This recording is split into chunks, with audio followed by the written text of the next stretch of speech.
Hai sahabat IFG, perkenalkan, aku RC, singkatan dari Risk and Compliance.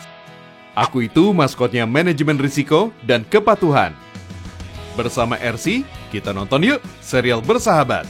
Berbagi kisah manajemen risiko dan kepatuhan yang perlu diingat episode SMAP.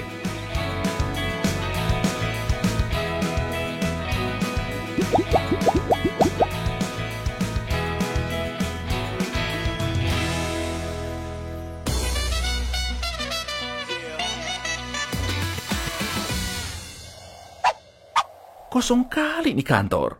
Pada kemana orang-orang?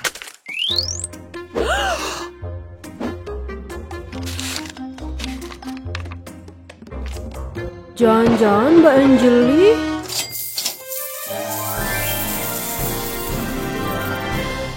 Jangan-jangan? Tunggu dulu. Kalau kita curiga terhadap suatu pemberian, kita harus lihat. Ini tuh masuknya penyuapan apa gratifikasi? Emang beda yo? Jelas, kalau gratifikasi itu berhubungan sama jabatan, bersifat inventif atau tanam budi, dan tidak membutuhkan kesepakatan. Tapi gratifikasi ada dua jenis. Pertama, penerimaan gratifikasi yang diperbolehkan dan tidak wajib dilaporkan. Kedua, penerimaan gratifikasi yang dilarang dan wajib dilaporkan. Contohnya apa sih tuh? Contoh yang diperbolehkan dan tidak wajib dilaporkan itu misalnya karangan bunga sebagai ucapan yang diberikan dalam acara seperti pertunangan, pernikahan, atau kelahiran. Kalau contoh gratifikasi yang wajib dilaporkan misalnya pemberian yang memiliki benturan kepentingan. Nah, iku kok penjelasan yang aku maksud benturan kepentingan tuh. Wah, aku nemu contoh yang lebih banyak di pedoman pengendalian gratifikasi milik BPU ini.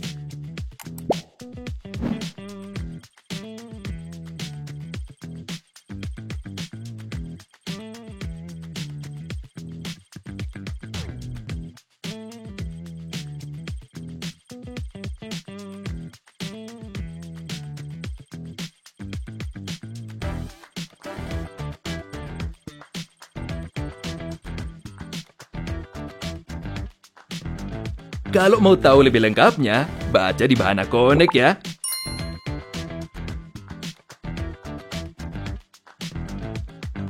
Bapak kenapa tiba-tiba ada di sana? Cuma mau cerita, kemarin tuh saya dikasih hadiah sama vendor, padahal proyek udah selesai. Hati-hati lah Pak, itu kan termasuk sifat gratifikasi dan bisa aja ada benturan kepentingan.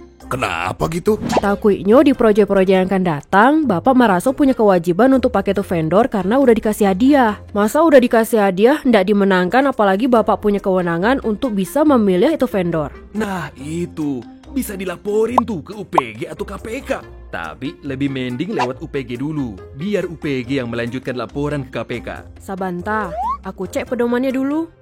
Kalau merasa menerima gratifikasi yang dilarang atau menolak gratifikasi, langsung saya lapor UPG atau KPK. Tapi lebih mending lewat UPG dulu, biar UPG yang melanjutkan laporan ke KPK. Iya kan Pak? Lah, bapaknya hilang. Ya udah, kita lanjut. Formulir laporannya bisa dilihat di pedoman gratifikasi.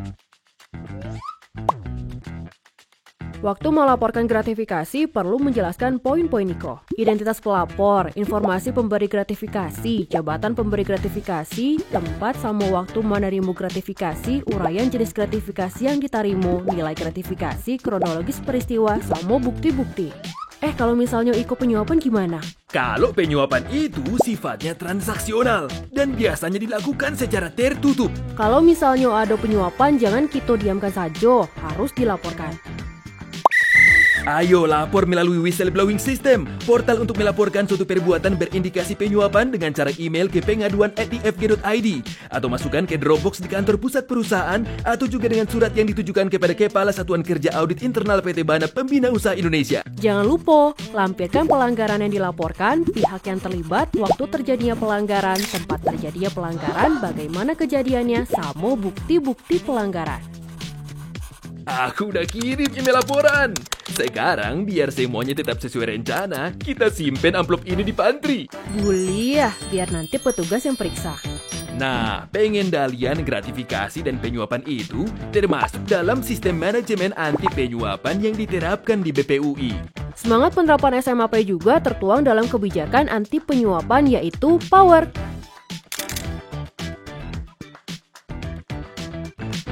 Kita berhasil menumpas kejahatan hari ini.